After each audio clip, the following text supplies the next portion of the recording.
Okay. Yeah, we have discussed before. Yeah, this time we are going to do something different. We have attended so many. I'm talking about today, but generally, I told in the beginning that we have attended teaching so many times. We have covered Lamrim, all that, but we all lack practice. We all lack implementation. So that's why I remember in the beginning we said that this time we will try to do something different. So that is to really try to apply, to really put some effort to do. Only then you will see the result, you will see the difference. Otherwise it will be the same old thing. You will be, taking copious notes and all that, but then same. Another Lama comes, let's go and write down. Same thing. I know for some people it helps to understand, to write. That's okay. I am not against taking notes. What I'm saying is important is try to put into practice. The way you put effort in taking notes. Put some effort in really, trying to apply that. Then it will be different. Otherwise, remember the quote, Einstein's quote. You do the same thing again and again and expect to have a different result. That is, he defined it as insanity. So we all fall in that category. We do the same thing and we are expecting a different result. So that is difficult. So let's continue. Today is supposed to be meditation class, but I think we need to finish this. Otherwise it will affect all that schedule. Do you see on there? What do you see? Do you see that? Covetousness. You see that, yeah? So we have covered until, we have already covered the 3 of the physical and then 4 of the speech. And now we are coming to the 3 of the mind. So the first one is covetousness. So I think all of you actually understand what that means. So covetousness is, something that does not belong to you, but you have this desire to possess, desire to acquire. So that is a general idea of what covetousness is. But then, as we discussed earlier, that in order to become a complete karma, you need to have all these 4 elements present. So what are the 4? So the first, of course, the basis, wealth or property of others. So it has to be, of course, in Lamrim, it says that it can also, covetousness can arise also towards your own possessions. But generally, the consensus is that, it has to be a wealth or possession of others.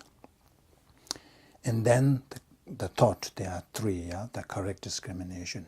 You need to have the right, correct perception that, whatever you are desiring for, you must recognize that that has to be a mistaken perception. And then the motivation is to possess that object one covets. And affliction, any of the 3 poisons, 3 afflictions. So of course mostly it's the attachment, driven by attachment. Then it could be also by the other 2. The actual action is do something to acquire it. And culmination, so here the difference between the first 2 is that here you don't need to do anything physically or verbally. But here, if it depends on the intensity. So you have this wanting to have this, and then you ponder on it and ruminate over it, and then once you have this resolve, I must have it. Yeah, I definitely want to have that thing for myself. When that decision arises, then it becomes the full karma. So just to illustrate this, what do you see over there? This is from Macy shop. It's a sham. Let me just tell you this story. It happened to me. And I went to Macy's, the departmental store there. And then they have this section, your last chance or something. It's clearance stock. So I was browsing and final sale, yeah. Your last action or last chance, something, you know. It is a separate area there. So I saw this, and you see the price. Original price is $660, and they're selling at $496. That's a real steal, isn't it? But what happened was, I didn't know what sham means. I was looking for pillowcase, you see. So when I saw that, it looks like pillowcase, but it didn't say pillowcase. So sham, I even checked the dictionary. Dictionary says that the opening in the middle, that didn't really help. So I just bought one and asked the cashier, and I also bought a pillow and said, will this fit in? Of course, she said, yes, it will fit in. But I wasn't very sure. Just to be safe, so I bought only one. Got home, opened it, and the material is flannel, yeah. So good. And then, oh, I must go back. I wanted more. That's covetousness. When I made that resolution, I resolved to have it. And I went back. Anthony very kindly dropped me there. He facilitated to create this covetousness. You must have been practicing. Yeah, of course, it doesn't have to go there. Once I have this resolution, when I resolve to acquire it, that is covetousness. So after reading this, and then I remember, oh, that's how it happens. So normally, yeah, we don't realize. So imagine, if you are a person who likes to go window shopping, you are very vulnerable to have this, to cultivate or to create this karma. So what are the results? Of course, the ripened result is any of the lower rebirth, according to the intensity of the karma. And the corresponding would have great attachment and no contentment. We know some people who have lots, but still not contented. You wonder why. And you think that, oh, if I were to have that kind of money and wealth, I will be very satisfied. But there are people. Of course, the question is whether when we get there, will we be satisfied? Will we be contented? That's another issue. But there are people who have plenty actually, but they're not contented. And then some people, even though, the more they have, I think maybe you have also noticed, when the person, when he is not so wealthy, is very generous. Then when the person becomes wealthier, certainly becomes very stingy. So maybe this is, you become more attached to your things. And if you have more things, of course, more reason to have more attachment. If you have only one thing, of course, attachment will be only one attachment to that thing. But if you have so many things, you have attachment to all of this. Yeah. So the result, the corresponding result is that you will have. There's no contentment all the time attached to things. Have all the time, despite your wealth, you will be desiring more and more. So that is very painful. If you keep wanting to have more and more, And then when you don't get it, there is disappointment. And I think Japan now, the suicide rate is highest. I think that is, of course, there are many factors. One factor is because the standard of living is really every year is going up. Let's say everybody, this year you are using this kind of TV, but next year is completely another TV. And you want to live up to that. In order to do that, you need to churn money. Otherwise, you cannot afford that. So you have to keep up with the, I don't know, that. With the Joneses. What's that? Joneses. Joneses? Keep it as Joneses. close Oh, Jones, yeah, keeping with Jones, yes, keeping with Jones, yes, that's the phrase, yeah. So that's the problem. So you want to have more and more and more. And in order to have more, acquire more, you need to have money. In order to have more money, nobody gives free money. You have to work hard. You have to sacrifice your free time. That's when you get stressed. That's when this thought of suicidal thought arises. Suicidal ideation, isn't it? It's called. You also sacrifice your time with your loved ones. Yes, yeah. The one reason, yes. One reason why materialism, pursuit of materialism, results in unhappiness is because when you are able to spend quality time with your family and loved ones, it automatically increases the level of your happiness. But when you don't have that, because you are spending your whole time pursuing after wealth, so that's what happens. Environmentalism, all excellent things will deteriorate and diminish every year, every season, month, and even each day, and will not increase.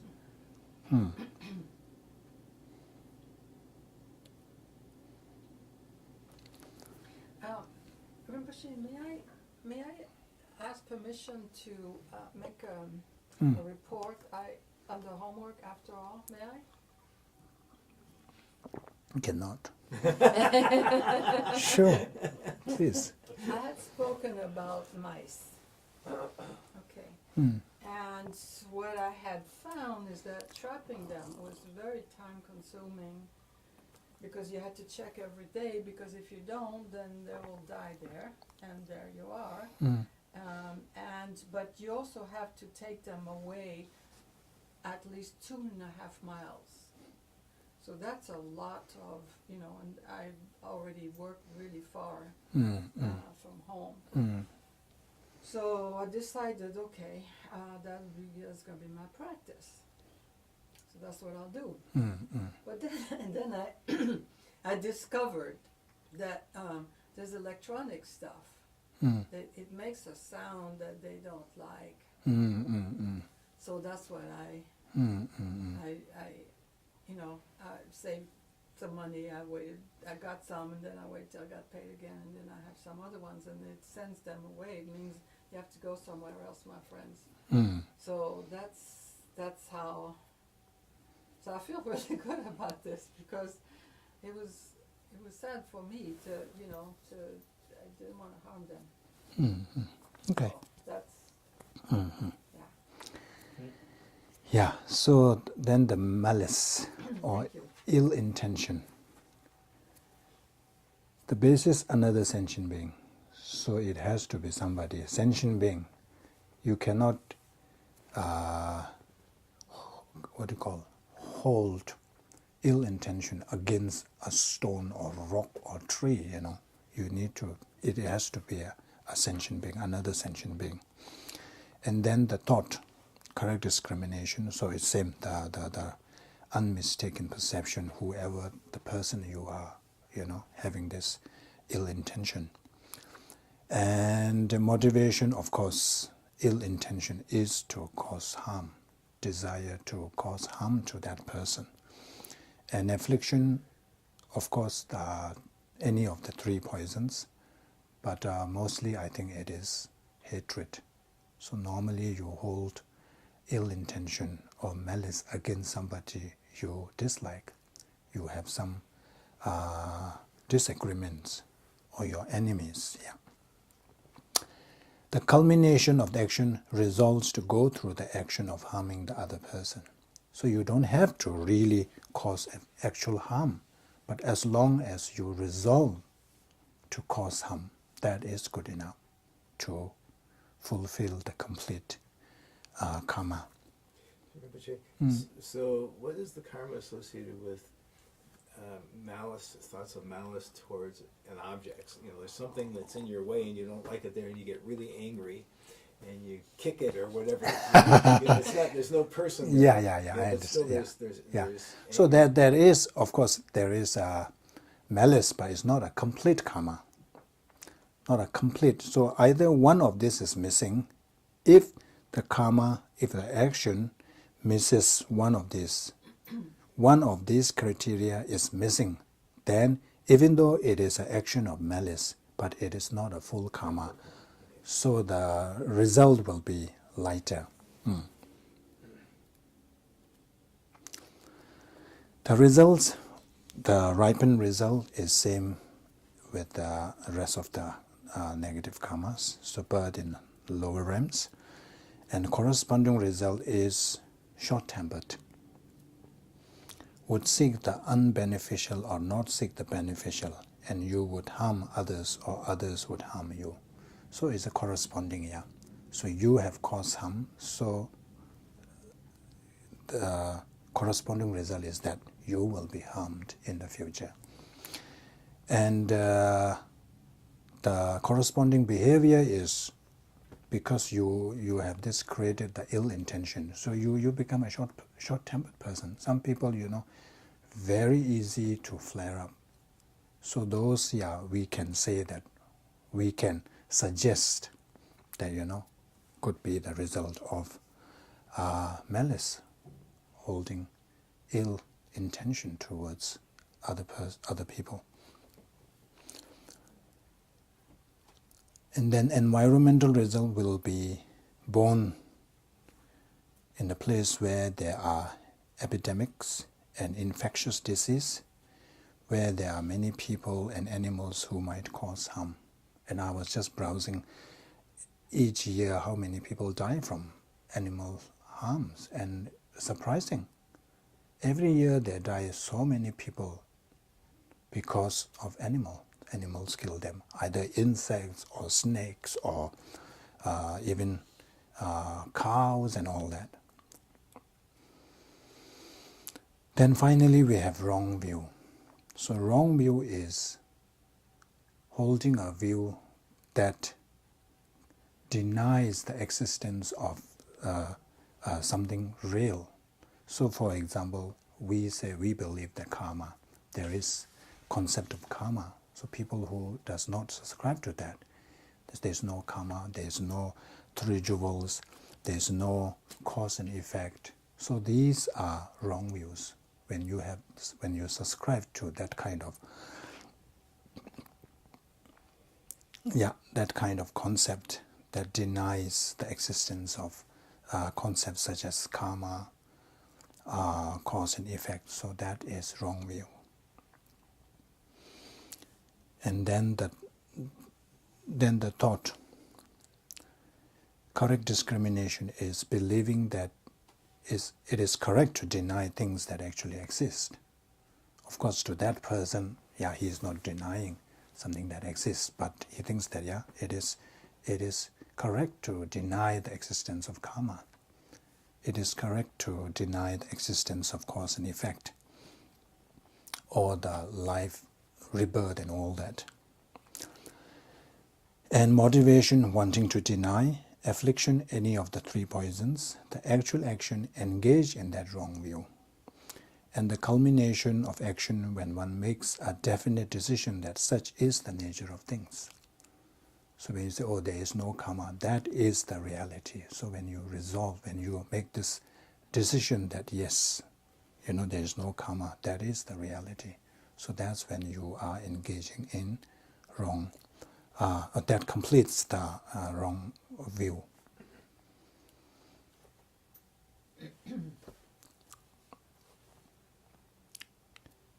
Then the corresponding result is stupidity. You would have bad views and would be deceitful. Yeah, some people, I think, they are so ignorant. Something which is very obvious to many people, but they cannot see that. So these, we can see the corresponding results of holding wrong views in the past. And some people, no matter how many times you explain, they never get it. So those are also results of holding wrong views. And then you will end up holding wrong views in your other lives. An environmental result is that will be an environment where the best and principal sources of resources will disappear, where unclean things will appear to be most pure, and misery will appear to be bliss, and where you will have no home, protector, or refuge. So those who held wrong views in the past will be born in a place or environment where the wrong views prevails, where the wrong views are very prominent or dominant. So you are born in that kind of environment or that kind of community, that kind of society, then you will kind of subscribe to that kind of wrong view. And then because of your wrong view, you will have difficulty meeting a perfect teacher. So you will see some people who are really into Dharma, all this, but they end up meeting controversial teacher, and they end up, believing into something else. So that's very unfortunate. So these are the results. You end up with, wrong teacher.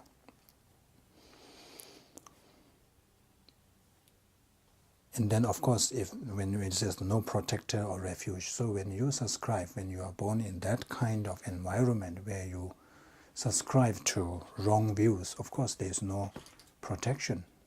You are already holding something wrong, and then based on that, you will be going to the wrong direction instead of going towards the right direction. So that's why there is no protection, there is no refuge, no real refuge. So these are the 10 non-virtues, and then the opposite of these is called the 10 virtues.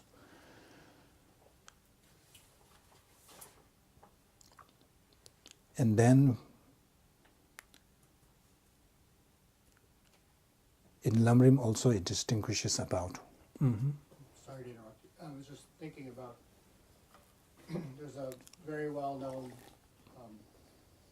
American Tibetan Buddhist scholar who's now established a very, controversial position. I think we would say as an example of wrong view. Stephen Batchelor, as for many years was recognized as a very authentic scholar. In the last few years, he's come out with some views suggesting that, if I understand it, you can be a Buddhist, but it's not necessary to believe in certain things. And one of those is rebirth. And I think he's getting a lot of attention, partly because of his past influence or situation. And he's very intent on this. It's sort of like he's redefining. He's decided to redefine Buddhism.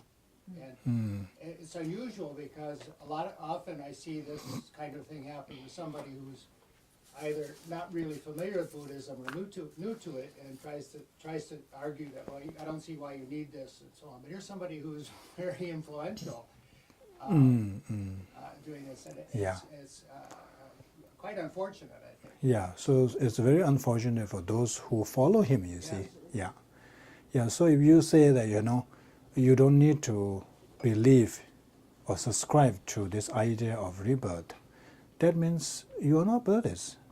Because Buddhist, one distinguishing feature is karma. And we have discussed this. Without rebirth, we cannot talk about karma. Karma is not this life. You have to talk of the past life. You have to talk about the future life. So, where is it?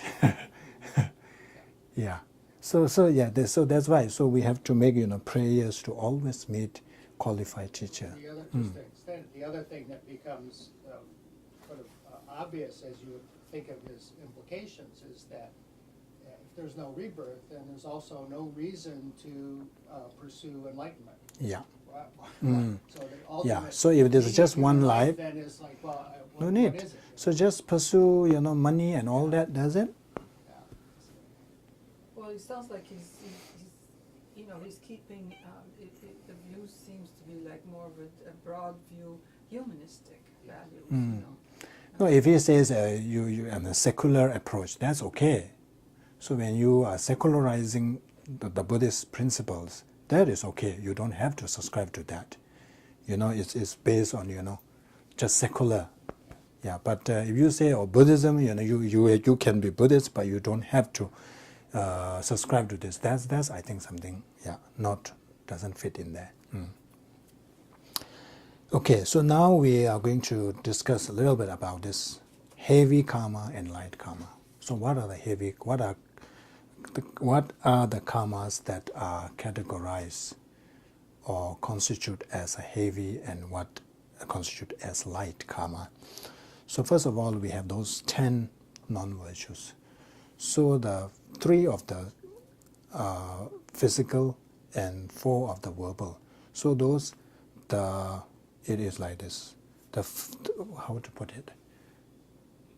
The earlier, the what do you call the first ones are heavier in order, progressively. Killing is heavier than stealing. Stealing is heavier than the what was the third one? Sexual Misconduct. Yeah, it goes this way. So how do you put that? I don't know. Progressively Yeah, it's not progressively, it's isn't not. it? It is. You see. So the first one is heavier compared to the next one. Next one is decreased by decrease. order. Yeah, by intensity. But when it comes to the mental of 3 of the mental negative actions, then it's the other way around. The wrong view is heavier than the ill intention. The ill intention is heavier than the what was that? The covetousness. So that's one way of categorizing. Another way of categorizing is there are 5 parameters. There are 5 criteria. So the first one is because of the thought. If you did any action, any of the negative, these 10 non-virtues, with strong intention, let's say for killing, you really even in justice system, isn't it? Premeditated murder is considered heavier than the what is the secondary murder, yeah. Or Yeah. crime of passion. Yeah, crime of passion, or all that.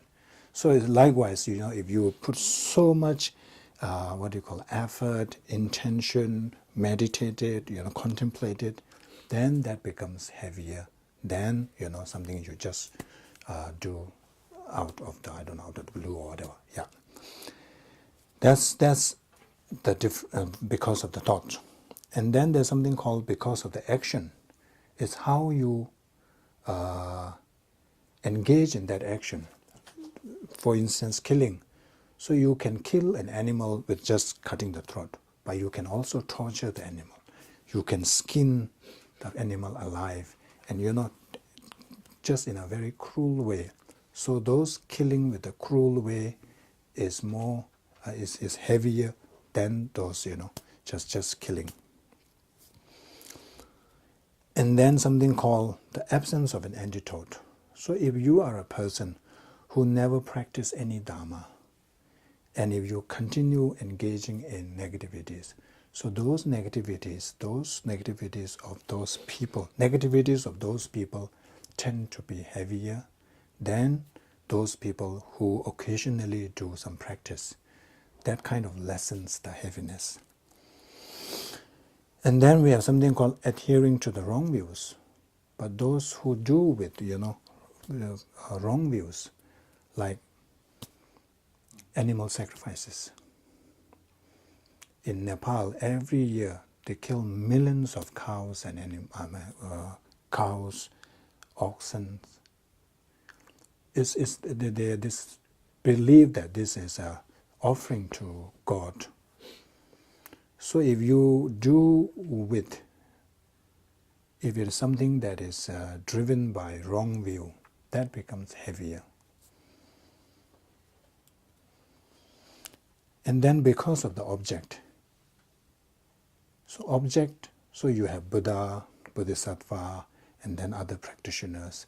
So if you create a negative karma in relation to Buddha, it is heavier than a karma that is created in relation to Bodhisattva. So likewise it goes down. So likewise, if you create a negative karma in relation to an ordained person, it is heavier than the karma in relation to a person who is not ordained, lay person. And then also in the Lamrim it says that the karma, that negative karma that is in relation to your parents is heavier than those ordinary other people. So that's the object. And then there are also other classifications. Projecting karma and throwing karma. Have you heard about this?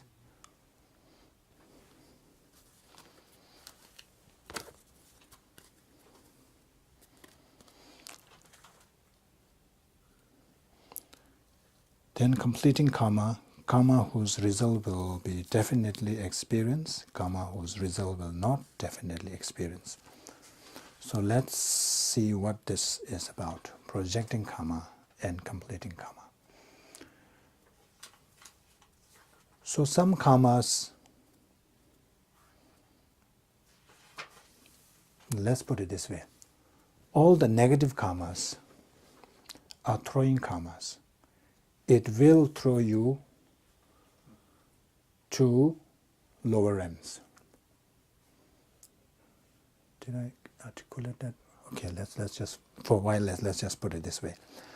And then some negative karmas, they act as a completing karma. So let's give you an example. So that's me and my dog. Kelsang is her name. And the dog actually belonged to another Rinpoche.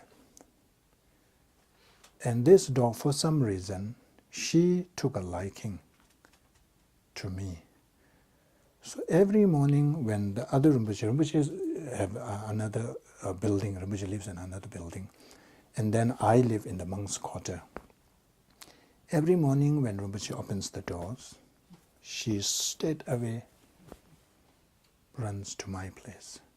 And whole day she just stays with me. And nighttime she refused to go back. Rinpoche had to come to call her. And that happened every day.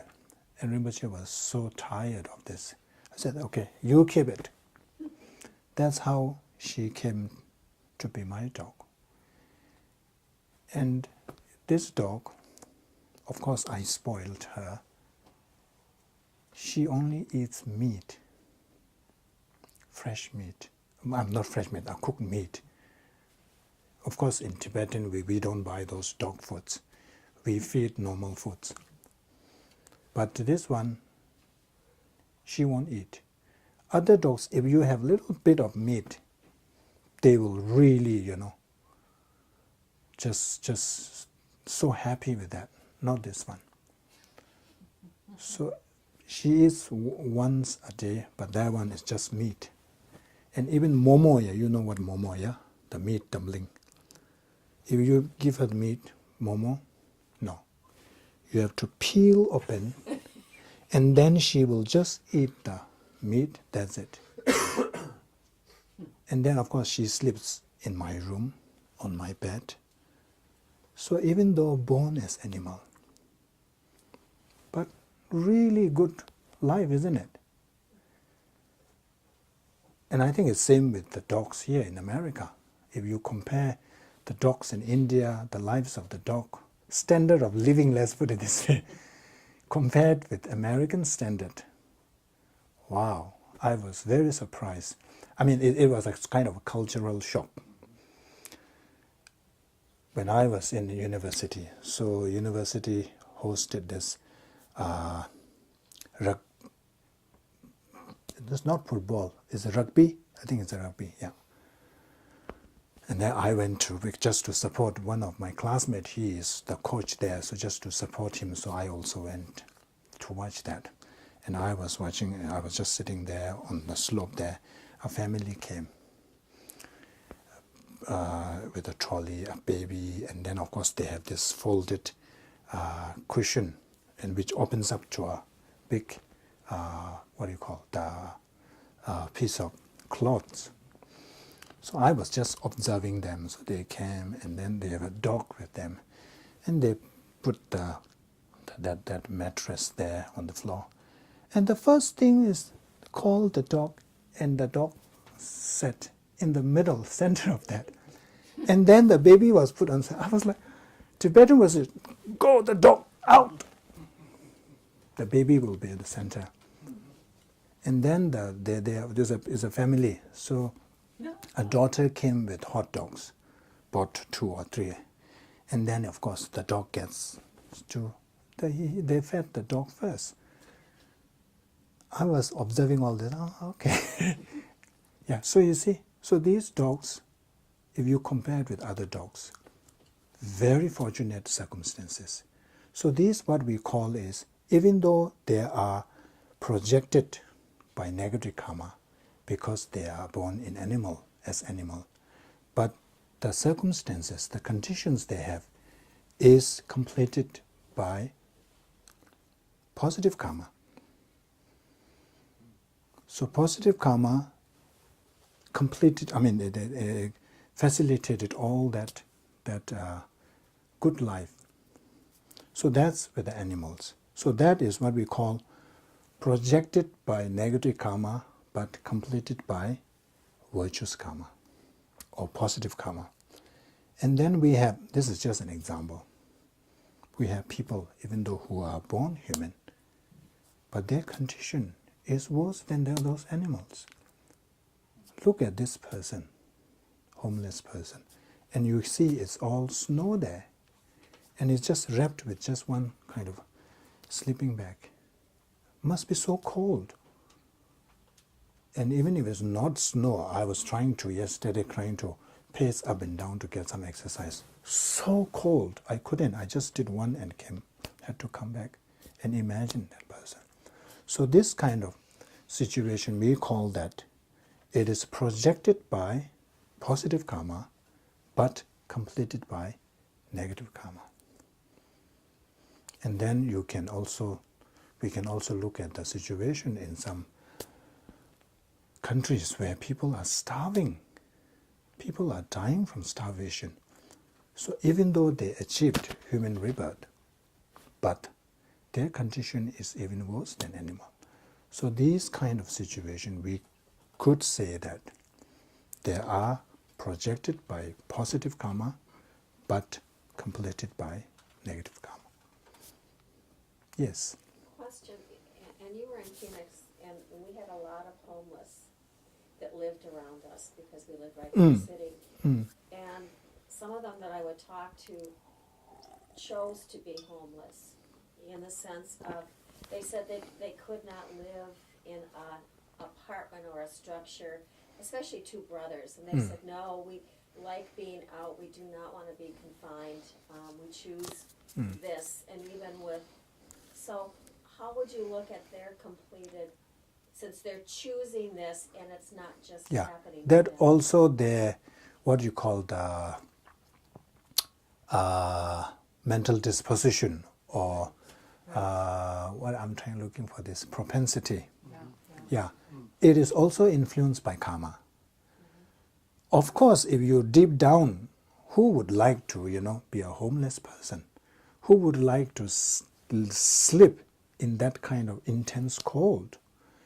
But somehow the imprint is so strong that they are kind of, influenced by that in their decision, even though they think that, they are having a choice. So once I read one of the philosophy class which I took, they're talking about determinist view.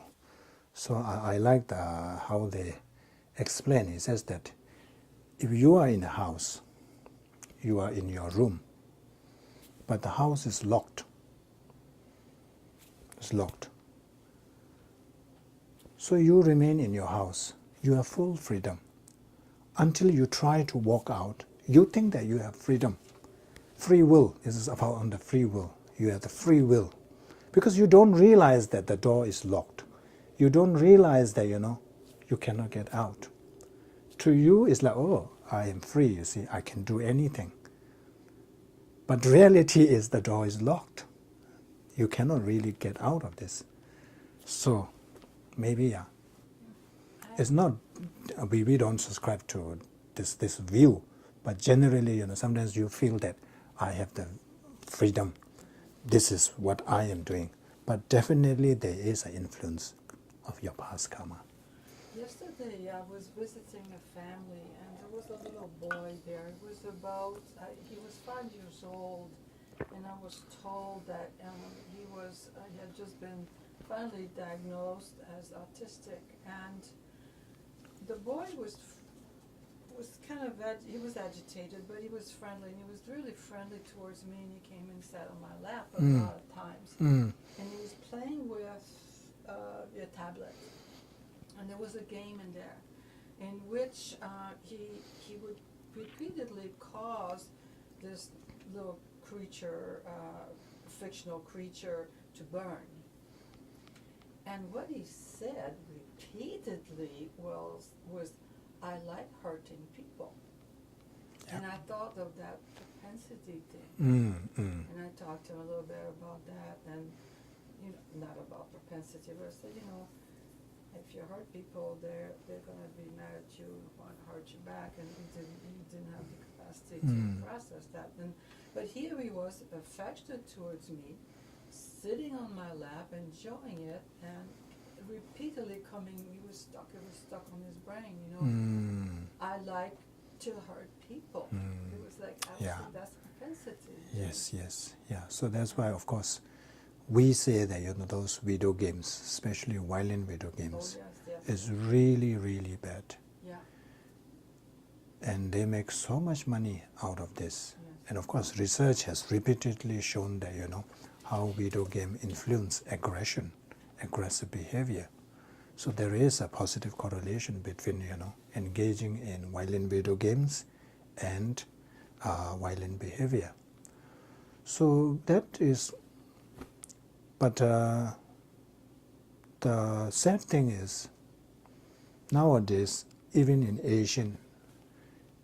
Asian countries, so one time, of course, in Asian culture, the husband works and the wife takes care of the child. So it's like housewife. But that is changing now. Now both husband and wife, they work. Because they work, they don't have much time with their children. And to compensate that, they feel guilt. They feel guilty. So in order to compensate that, they buy all kind of these things. Whatever they ask for, I want a video game, they buy that. And then you will see that even just 3-4 years old baby, the easiest way to keep the child not crying is to give them a video game or iPad or whatever it is. And they spend so much time playing all these violence games. So it becomes a normal for them. You become kind of numb. So like the nursing, when my sister is a nurse. So of course first few months, of course, when she worked in trauma center, so there's a lot of death happening. So first few months, it says that when you see dead body, there's a bit of fear and all that. But it's just after a while, you get used to it, kind of desensitized. So that's what is, I think, happening. If you keep playing and killing all this, so later, in real life also, it's killing is nothing, to them. It's just normal thing. So there's this danger. Yeah, anyway, yeah, I don't have any kids, so yeah, so there is this problem now, this problem. Yeah, many parents, they have this guilt, so they don't want to kind of curb all this, so they let their children do whatever they want. And I just remember, I was very shocked. Recently I was at my relatives, and their daughter had left for university. So I asked them, so do you feel the absence of your daughter now that she is no longer here? I said, no, really. It's just that even when she is there, when she was there, it's that she will be just upstairs in her rooms. And even when for dinner time or meal time, they have to text her, come down, dinner is ready. I was like, really? This is 21st century now. It happens so fast. Yeah. Changing. So normally Tibetan tradition, we will always eat together. Same table. But now when you come here, of course, first of all, it's so busy. And then, of course, children go to school. You are brought up with that kind of culture and all this. So it's like texting, come down for dinner. And then sometimes you don't get answer, isn't it? Yeah, so that's unrelated. Okay, let's try to finish this before we have a break. And then we have other classification karma. Karma whose result will be definitely experienced. So those are the karmas which is done and accumulated. So have you heard about this? Karma that is done but not accumulated. But karma that is accumulated but not done. Yeah, so those karmas which are both done and accumulated, then we will experience the result. But those karma which are done but not accumulated, we will not experience the results. So this begs the question, what is the karma that is done but not accumulated? What are the karmas that are accumulated but not done? So the karma, those who are intentionally done and accumulated, are those the karmas that we have discussed, which has all that 4 elements. When it has all that criteria, that becomes karma that is done as well as accumulated. So here, when it says karma is done, is more of a intention. When there is intention and all that. So some karmas you have no intention. Let's say walking out and then you accidentally killing an insect under your foot. You have no intention. So that kind of karma is not done because there is no intention. So here there are 10 karmas. So other than these 10, it says that these are the karmas that are intentionally done and accumulated. So like karma in the dream. If you have a dream of killing somebody, so that is not considered as karma that is done and accumulated. I think that it is better to understand this way. Let's say take killing for an example. So an action of killing that is done but not accumulated. So you can think of 4 possibilities. So in killing, action that is done but not accumulated is, can you think of an example? So let's say walking and stepping on an insect ant. So you have no intention. Because of that, it is not done. But the actual action happened. So it is accumulated. And then the karma that is accumulated but not done is, let's say you ponder, you thought about, you contemplated on killing someone, but you didn't actually carry out the action. So you didn't do that, but you have thought about it. So that is what is called the karma that is accumulated but not done. And then we have the both, and then none, neither. So these are 4 possibilities. So let's watch this as a distress.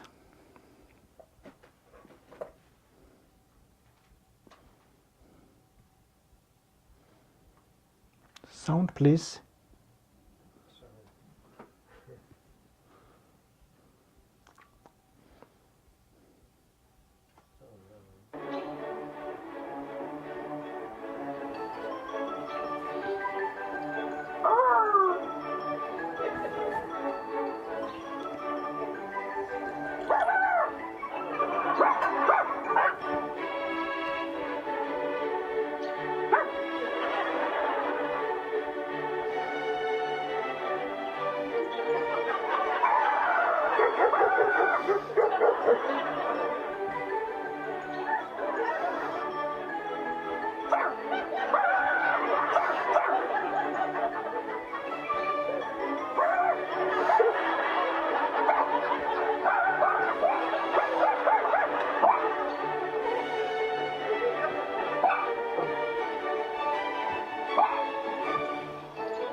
Yeah. What do you think? Is there anything there? Message? This is pure for de-stressing. I was telling Anthony that when I was doing my psychology degree, there's a lot of assignment and a lot of reading. So what I used to do was that every hour when I'm reading something, after reading for an hour, I will just watch 1 or 2 of these episodes, and then it kind of de-stress, and then goes back. I went back and then read, and then another 2. So that's very good, very helpful. Okay, let's have break now. Nobody challenged this guy, by the way. So. And I was in his house, and Maybe I should go on. Yeah. It's okay. I'm not trained to debate, so I don't know. You're gonna It see me takes me a talking. while. I'm so breathtaking, yeah. I had somebody come to the door once, and they asked me these questions.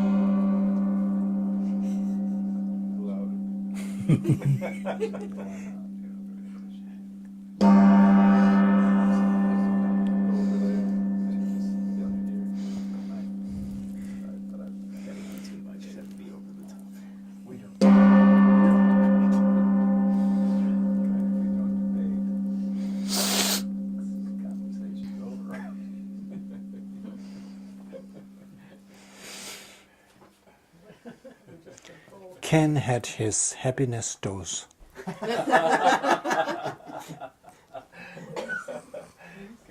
You're easy, Ken.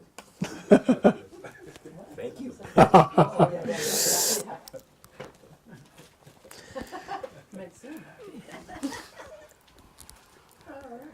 Okay, so we have, for 3 weeks we have discussed on karma. So what is the take away from this? First of all, we we have already discussed this. Once you really reflect on this, when you contemplate on karma, remember the characteristics. That's very important. When you reflect on the 4 characteristics of karma, then of course you realize that once you engage in any karma, it invariably produces result corresponding to the action. So that when you have conviction that how karma works, then what happens is our tendency to blame others for our shortcomings will stop, will end. At the moment, including myself, when things don't go as our wish, we will always find something else. Either it is the fault of external things or somebody else's fault. We never think that, oh, it is my karma. We never think that. If I have not created this karma, no matter, if 1,000 people try to cause you harm, never ever. It is like the burn seed. If you plant a burn seed, and then no matter how diligently you water that seed, nothing will sprout because there's no seed there. Likewise, if we had not created any karma, if there is no karma to experience such results, no matter other people, no matter any external situation, it will never ripen. We will never experience. So you see, when you think of this, and then if you are able to gain the conviction that, that's how karma works, then it will definitely help us in preventing us from blaming others. And then the other side is, once we have this kind of understanding, then we will say, okay, since this is my action, I should stop doing this.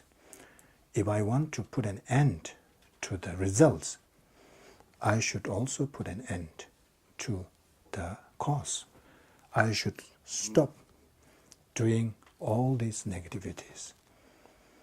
Likewise, if I want to experience these positive results, also I need to cultivate the causes for all these conditions.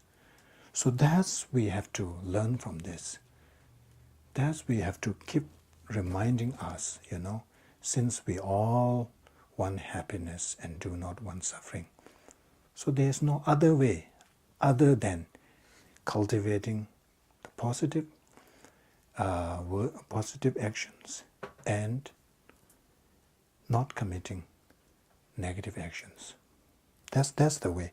So when we talk, so of course the positive karma, negative karma, so there are so many. So we don't know how to do it. But Lama Tsongkhapa make it very easy. So you have just this 10. Just follow this 10. If you engage, if you refrain from all these 10 negativities, that is actually good enough. If you are able to do that, that is good enough. That will guarantee so many things. For example, the speech, high speech. Then what else? What are the 4? 4 of the speech. Lying, slanderous speech, harsh speech, idle gossip. Yeah. So imagine if you are really able to abide by that. It will be completely different. Let's not talk about, future life and all that. But in this very life, if you always tell the truth, what happens? The effect. Even in your family, people will trust you. Whatever you say will have power. And then, of course, your colleagues, your neighbors, your friends, everybody trusts you. That is really good thing. And then, harsh speech. In the family, anger is always there. When we say harsh word, remember we said that harsh word, even though there's no sharpness, it cuts the heart. In the family, these arguments are inevitable. But if you use harsh word, it really creates a dent there. No matter how many times you apologize, there's a dent, something what you call indelible. Is something remains there. So if you are able to really curb that, you see your communication improves, your relationship improves. Many of the divorce cases, you see, you get angry and then say something, and then of course the person will say something else back. That really, aggravates the situation. And then the what was that?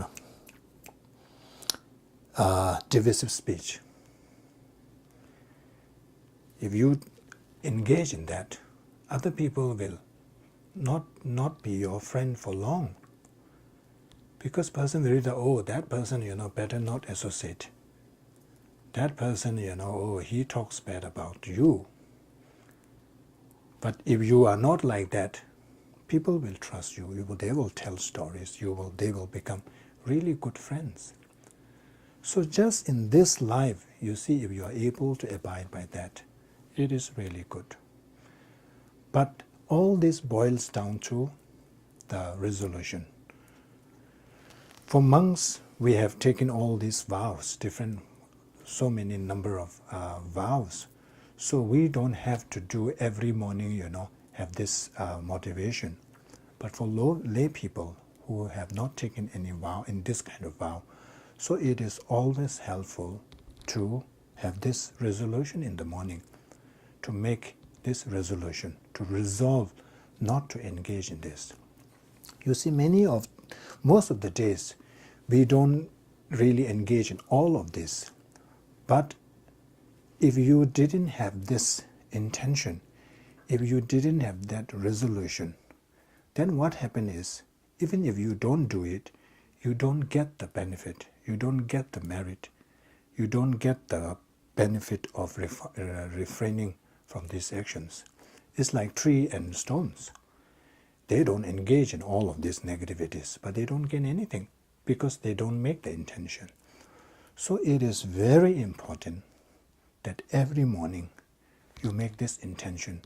Today I will not engage in these 10. You kind of go through that. I will not engage in killing, stealing, sexual misconduct, this and this and this and this. Then, by evening, if you are able to refrain from that, you have achieved the merit of abiding from engaging in these actions.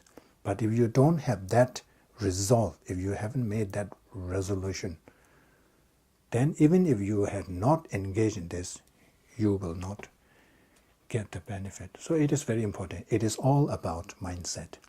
It is all about that making that decision, that determination.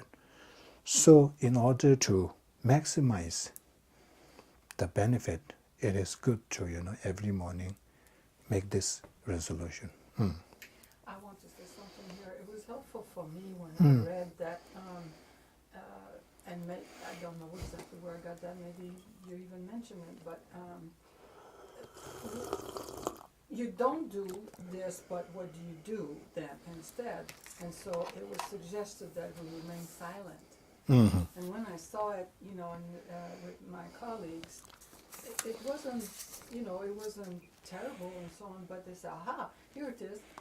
This is when I don't join in, I'd be silent about, during that. So it gave me what to do instead, because I recognized it. And, okay, but I'm a social being, so what do I do? I'm not going to, criticize them and so on. I'm just going to not refrain it, and I'm just be silent and eat my food.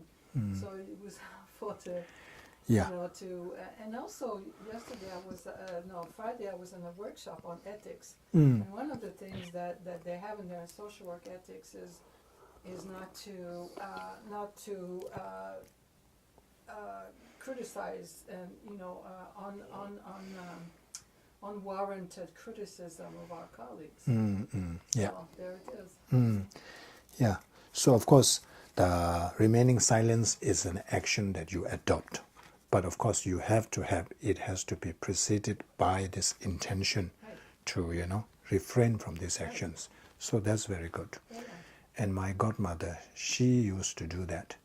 She told me that she decided not to join any of these lunches with the colleagues. So what happens is when you meet with the colleagues, then this gossip, of course, you have to talk about. And normally it revolves around, oh, this boss, this person, that person, that person.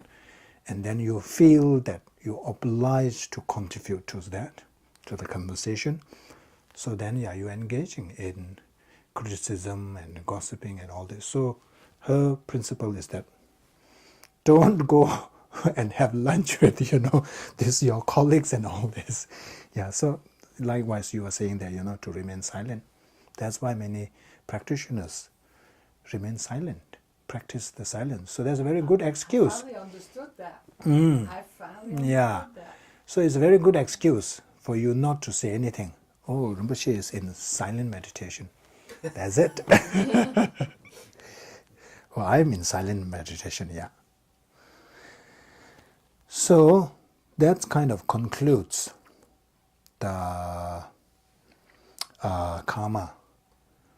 So as I suggested, so every morning you have this, generate this motivation, and then you can also, target, whatever your weakness is. If your weakness is in slandering, if your weakness is in, gossiping, if your weakness is in lie or whatever, lying, so you can kind of target that, okay, for this month or for this week, I will focus on, this practice, particularly, the whatever, like slander. Okay, for this week, I will not engage in the action of slandering.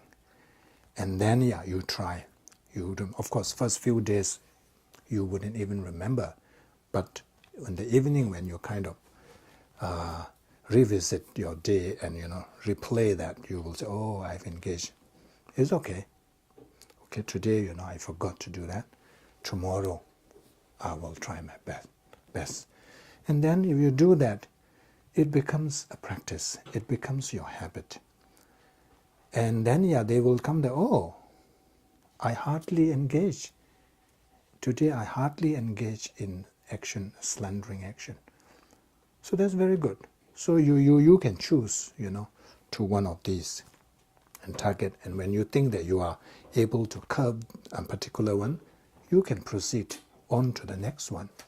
So this way, first of all, you make that motivation to refrain from all the negativities. So whatever you did not do, you still get the benefit. And specifically, if you target that one, you will be able to curb that. That's how we improve. That's how we progress in our spiritual path. So that's about karma. And then I thought that since Thanksgiving is coming, we will do some. It's up to you. I thought that, maybe you can try this and make this Thanksgiving something different. Gratitude letter.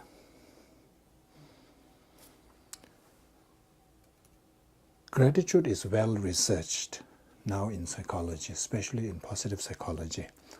So there are so many research, the benefit of gratitude. Just to give you an example, so this one, the letter of gratitude, further evidence for author benefits. So even if you don't send the letter, so normally the gratitude letter, the recommendation, the advice is that you write the letter and then you send it to the person, you hand it to the person. But this one is saying that even if you don't hand that letter to the person, there is still a benefit, that is the evidence for author benefit. As long as you write a gratitude letter, there is benefit. So here the abstract, I will just read. Can you read there? Yes. Okay. So this study examined the effects of writing letters of gratitude on three primary qualities of well-being: happiness, life satisfaction, and depression. Gratitude was also assessed.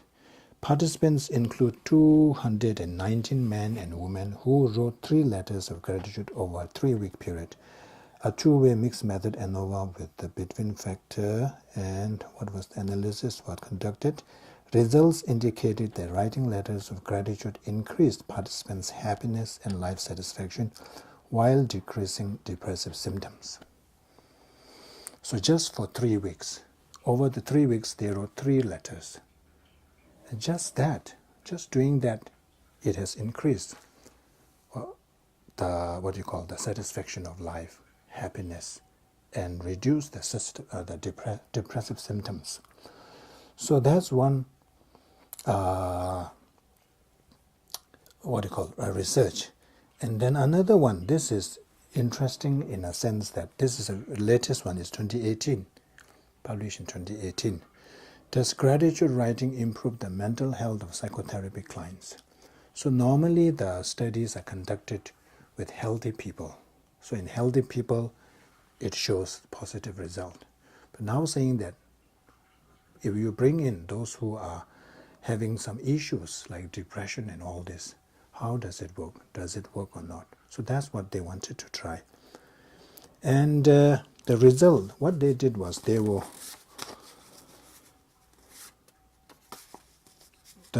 293 is a big study. Sometimes research, you say that when you read that there are 10 participants, so then you don't really, you have to take with caution the results. But here it's 293, and what they did was and most of these people are having issues related to depression, and they put these participants in 3 groups. All of them received counseling. All of them received counseling, but one group, they are, on top of the counseling, they are asked to write a gratitude letter. 1 gratitude letter every week for 3 weeks. And then another group, they are asked to write, it's more of an expressive writing, asked to write on the deepest thoughts and feelings about negative experience. So if you have experienced a negative, negative experience, so you just write about it too. And then there was another group who didn't do any of this, just received the counseling. So at the end of the 3 weeks, and the result shows that those who are in the gratitude letter writing conditions, they reported significantly better mental health for 4 weeks, and then when they follow up at week 12, and still reported higher mental health. So the reason they say that, it's not really definite, but suggestion is that when you write a gratitude letter, what happens is it kind of helps you to shift your attention away from toxic emotions such as resentment and envy. So when we are writing about it, we are reflecting on the good things that happen to you, or the other's kindness. So that kind of diverts your attention from ruminating over those unpleasant incidents.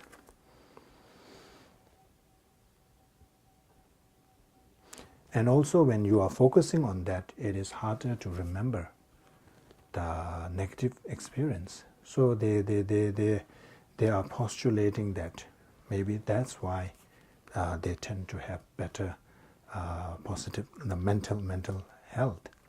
So that's why in positive psychology, this journaling of these 3 good things, and these are very popular, and these are based on evidence, empirical evidence that really shows that there is some positive benefit.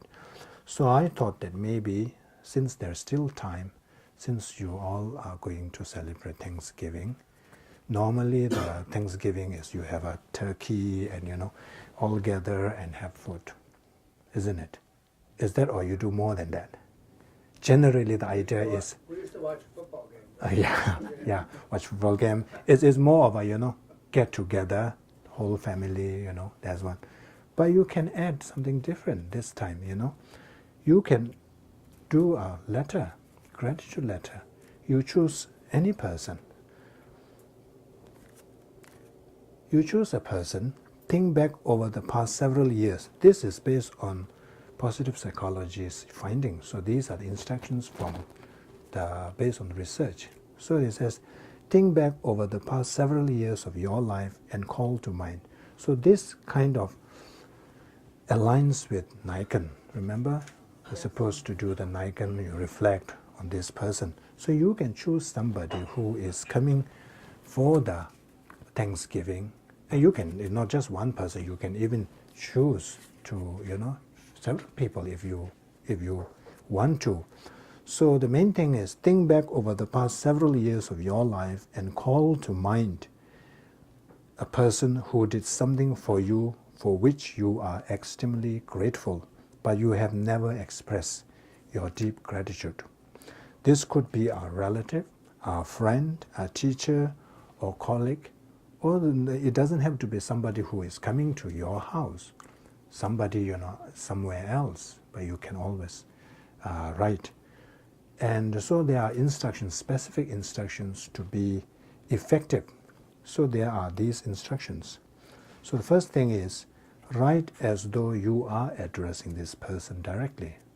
You can use words such as dear or whatever. And it says, don't worry about perfect grammar or spelling. As if you are, really talking to the person, expressing in front of the person. And secondly, is the most important is describe in specific terms what this person did. Not something like, very abstract. Oh, thank you for everything you have done. So it doesn't really describe what the person did. It says be very specific of the action the person did. And then why you are grateful to this person. You first describe the action and then why you are grateful to this person and how this person's behavior affected your life. Try to be as concrete as possible. So very specific, to be very specific. And then the third one is describe what you are doing in your life now and how you often remember his or her effort. And finally, try to keep your letter to roughly 1 page. Yeah, some people like to write and write. And the reader, when you see that too tired, before reading it's already exhausted. So always, short, precise, concise, then a person will really appreciate that. And then if possible, you should try to deliver your letter in the person. Or you can read it to the person. So why not give it a try? If you have somebody whom you really need to express your gratitude. So this is one way to do. And there's nothing to lose for you. And most important thing is you must curb your expectation. Don't expect the person will show so much gratitude and the positive response. Yeah, do it without expectation. It is really from your heart. You share that. The person may not even say thank you, but that is not your goal.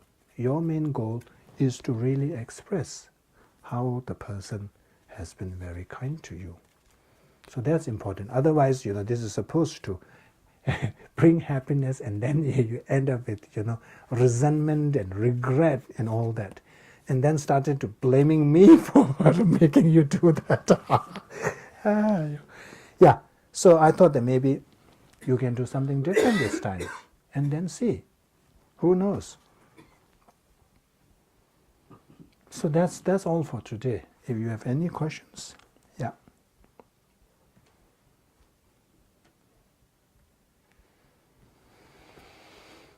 Yes.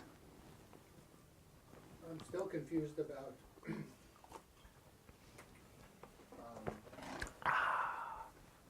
whether or not negative karma can accrue from dreams. Mm. And I think I heard you say today that it does not, It's not complete. not complete. Okay. It's not complete. Remember, in order to have a complete karma, you need to have all these 4 elements present. But in those, yeah, I think the final culmination is not that. Let's say for killing, the person doesn't die. Yeah, so yeah, these elements are missing. Because of that, it's not a complete karma. When things aren't complete, do they become neutral? Hmm? Do they become a neutral? No, it's not neutral. There's still, if you lie, let's say if you kill an ant, while stepping on it. So even though there's not a complete karma, but they still have some, result. There will be some. There is still a negative. Because it is not complete karma, the result will be lighter.